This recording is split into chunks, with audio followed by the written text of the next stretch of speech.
Good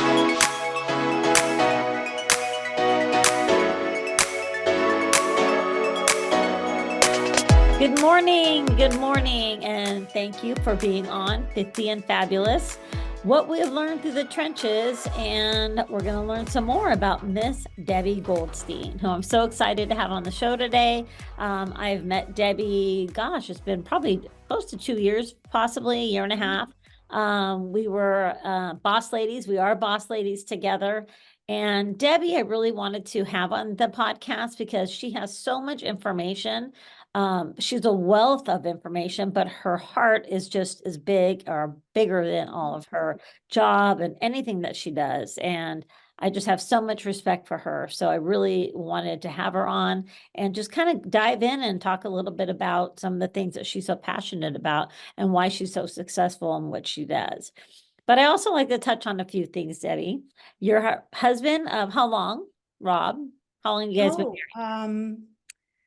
Let's see. We've been married for 7 years and we're going on 14 years of being together. Oh, very cool. Very cool. So, and I know you have two beautiful daughters and a grandson. So you have Amanda and Jamie, and that was from your late husband. And Amanda has a grandson. So No, I have the grandson. I mean, you have the grandson. Amanda's 33. Boy, if she has a grandson, we're in trouble. That would be a problem. And you have Jack, who's 2.5.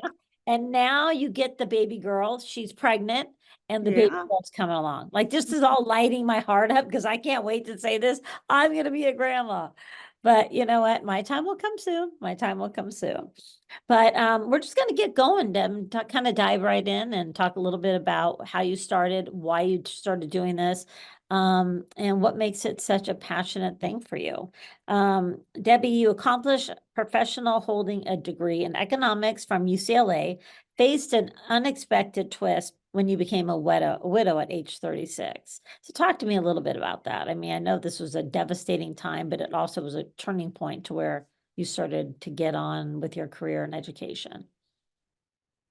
Well, first of all, I don't know where the time has flown because Right. when I just said Amanda's 33, I swear I was diapering her last week. Yeah, I feel the I same. just don't know what that happened. I feel the same. And being a grandmother, wow, when did that happen? You know, a lot of people face challenges in their lives. A lot of people have tragedies. But I learned a long time ago that it's how you show up in the face of that adversity that really shows who you are. Yeah. And I was very fortunate to not only have had a great education and a professional career before I got married and had children, but also incredible support when my husband suddenly passed away. And, you know, the girls were 6 months and 3 years old. You were so young and they were so young. We were all young back then. Yeah, I guess we were young at some point, right? But I'm not really that different than most people. When you're faced with something, you step up. And as my dad used to say, you put your head down, you get it done. And so there were massive changes in my life. My home was foreclosed. My cars were repossessed. It was a disaster. A disaster, emotionally, physically, financially. However, my responsibility was to give my two daughters their best life. 2 girls you had. And I have no idea how I did it, but I did. And they're both very happy, grounded, successful, wonderful children. Yeah, they're immensely successful with graduate degrees from Stanford. And that's, you know, the truth is, I gave them the tools, but they did the work. And you know what, Deb, I feel the same way. It's like, you know, when you raise these daughters, because I have 2 as well. Mine are 26, almost, and 30. No matter what you go through in life and what we go through as moms and all the challenges we face, if our daughters come out kind and educated, for me, it's smart, but it's just to be a good human being. And that's how I feel about the girls.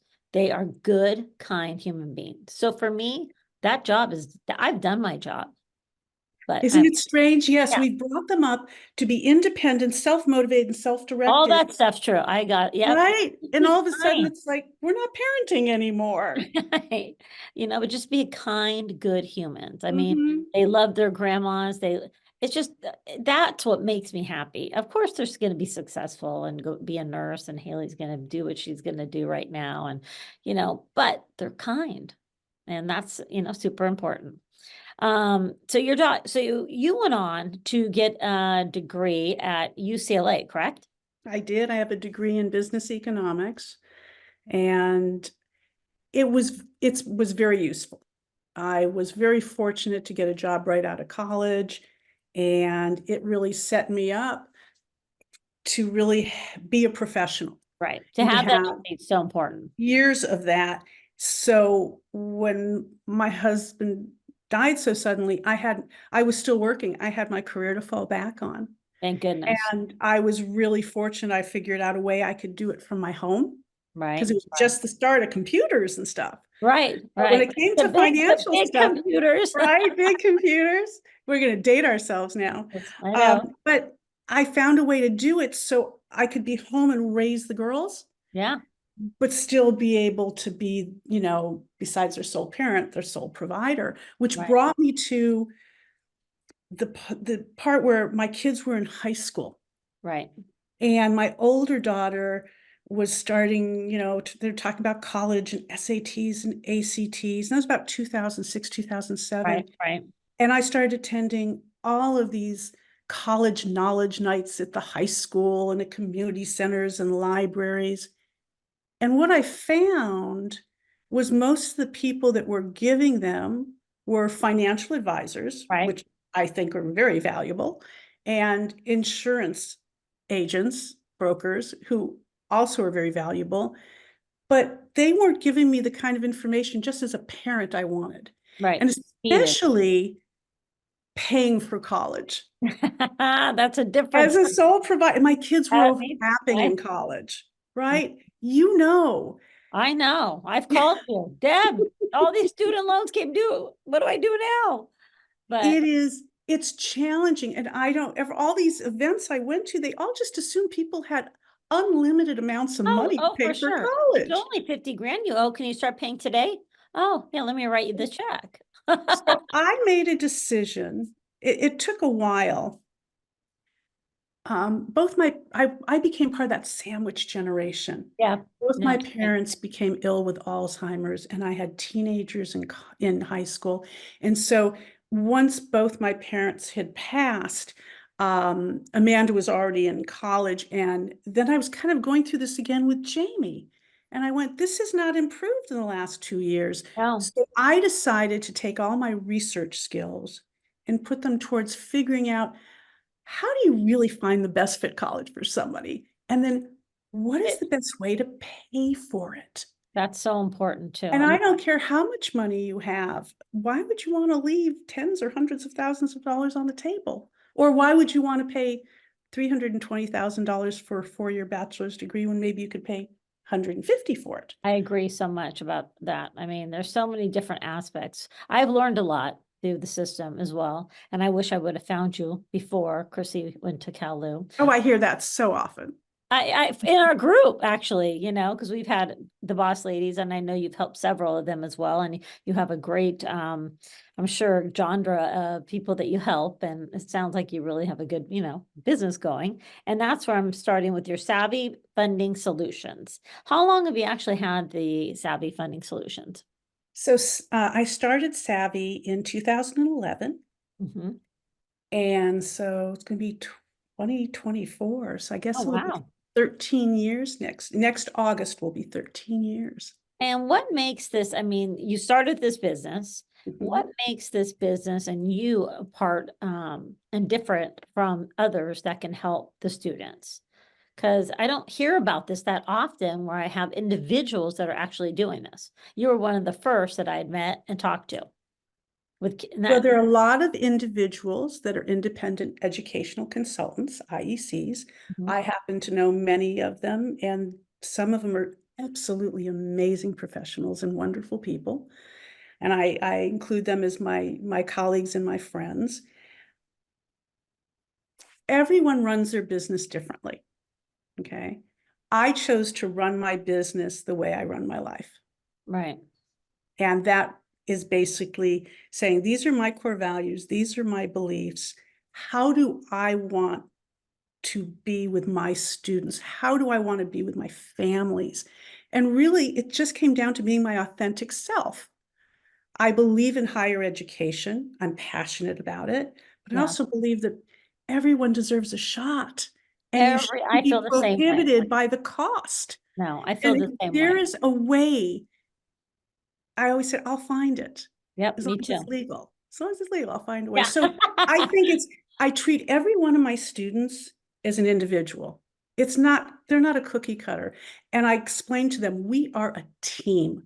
We are, You and me. yeah, you and me. And together, we have to have good communication. We have to set up realistic expectations. Right. And we have to be able to value each other's opinions and feel heard and respected. I am never there to judge my students. I'm there to guide them and support them. I want to make sure they take this thing of college admissions and understand you don't have to be frustrated and you don't And have to be stress so much. confused. Yeah, and take the guesswork out of it. And you don't have to be stressed. And then I look at my families and I say, well, okay, this is the education, you've chosen, or this is the college you've chosen. Right. How do we pay the least amount of money? Right. So I make sure that my parents just don't go insane or broke.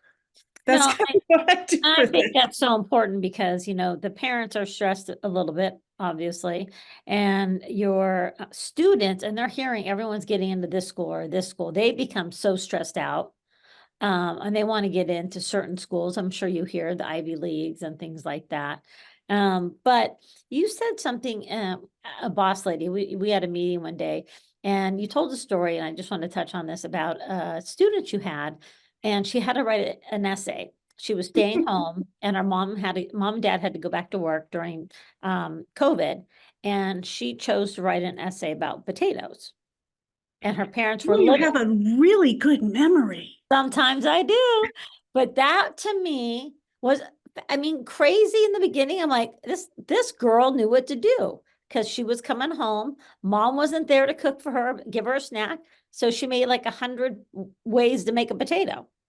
I So think that, this was actually just at the height of COVID. right, And both her parents, they lost their jobs. And for the first time, this high school student was going to come home and there was no loving mother there saying, honey, how was your day? And here's your snack. And do you have homework? And dinner will be ready at such and such time. And she came to me, she was like flipped out because both the jobs that they took required them to work from like 2, 3 in the afternoon through like 11 or 12. And she had an incredible academic profile. And she just was so emotionally distraught, as everyone was during right, COVID. right. And this threw her over the edge. And she was applying to highly selective schools, even including Ivies. And so she says, I've never cooked for myself. I've never even boiled water. So I said, okay, what's your favorite food? She said, potatoes. I don't know That's about you, funny. That's but funny I for me love French itself. fries. So I said to her, listen, let's look at things we can do with potatoes. I mean, you can't really mess them up that bad. So I went on the That's true. computer and I found 100 recipes for potatoes. So Interesting. we decided we'd journal it. And every day for 100 days, she made one of these recipes. She got into Cornell, University of Chicago, That's University of just Michigan, UPenn. But here's what I want everyone to know. It wasn't about potatoes. right. It was about resilience. It Mm. was about perseverance. It was about stepping up and really growing into being a more mature, self-directed, Sure. self-motivated She person. had to grow up. You can tell a story through potatoes and get all I that. that's it. That's not because that's something that stuck in my mind because it's just such a great way that you express that to her, but for her to journal and really be responsible. Because a lot of times I'm sure she came home, mom was there, maybe dad was there. but they had her snack, they had her dinner. And because of what was happening during COVID, she really had to learn and step up and, probably really prepared her to go away to college. Because we all know Absolutely. And she can make 100 different ways of making potatoes. Her roommates might love her. yeah, you're right. That's an added Yeah, benefit. they want French fries. I want French fries. I just thought that was great though when you presented that. That did stick to me, obviously. But you did have a really big transition here in the last year, and I think that that's something I just wanted to touch on. You left California and you moved to Austin, and that was to be closer to those two beautiful daughters and your Yeah, the grandchildren. audacity that they moved. I know. Yeah, They I'm do gonna be. that. I know mine are gonna be. I'm gonna be leaving too, but. You know what? It had been, God, at least 8 years since we'd all lived in the same city. That's what you told me the first time you had the, And I missed being with them. And I had a course, grandchild, and I really wanted to play a significant part of my grandchild's life. of course. And flying back and forth was fine. But you were, But and I would stay for maybe a month at a time. But I'm fortunate because for years now, I have had clients all over the country and in Europe. So right, I'm used to being on Zoom, and I'm used to different time zones. right. So for me, my LA clients, my Chicago clients, my Massachusetts clients, it's You like still have everybody I that, still have all of them. And the only difference is the time yeah. difference. And to make this move That's though, basically it. So otherwise, it's really the same. What I found was that most of my students after COVID didn't want to come to my office in Westlake. As a matter of fact, I just gave up my office as of December 1st. yeah, they probably, you don't need And it. I hadn't even been there all of 2023, but Not no, so I crazy. said, I'm just going to give it up. And they'd rather be in their bedroom, Yeah, a sitting on lot of their bed people are chatting with doing that. me. A lot of people are talking about that. Why have these big office spaces when we learned, I mean, we learned as our company through Zoom because we never set, we always were in the office. So we had to really figure it out quickly as the mortgage company. And now we're all set to work at home if needed, or if we're Mhm. sick from, no one needs to come in the office sick. So they can work from home. But it's really helped us too. It's trained us that we can do that. Mhm. And that was one thing during COVID that I think everyone was able to do, and a lot of places closed. I know Amgen was another one. A lot of people, there's not that many people on their site anymore. Yeah. But you know what? As long as we can get business done, you can do it through Austin or in Austin, and you can be near your daughters and your family and those beautiful grandchildren. And I mean, still have all your connections all across the United States, and you said worldwide. So, Yeah, listen, I've got clients in London, Italy, wow. Australia. Yeah, they're all That over. time, the time difference really gets kind of wonky, but Wacky. you figure it out. You make it all work. And the only thing I remember you saying, you guys, it was really hot this last summer for you in Austin. It was hot for here, but you kept saying it's hot, it's hot. And I have friends that moved there and they kept saying the same thing. I think next summer I'm just going to come back to LA and maybe try to be someplace close to the beach, or Good. maybe we'll go to Colorado. Or yeah, a lot of people do that. Get a little Airbnb and Yeah. kind of do the little, Listen, one of my clients is the president of Airbnb worldwide. I bet I well, could there call you her and go. ask her. There you go. There you go. Well, I truly appreciate you coming on the show today and, just your true passion, your education, and mostly it comes from within. I mean, you have such a big heart and you share that with your students. And I know they can come to you with anything. And I think that's so important because students need to have someone to talk to besides their parents. Because when you tell them something, they're going to think, oh, Debbie said maybe that's a good idea. Well, when we tell them something, that's not a good idea. So I think it's so important that the students have somebody that they can trust, they could go to, they're educated, and you're there for them. And I mean, I can see it. I've always heard about it. And you've helped me in a couple little situations that I've had. So I truly appreciate that. And I just wish you the best. I'll see you on our next Zoom Oh, with thank Fossils. you. And I'm so grateful that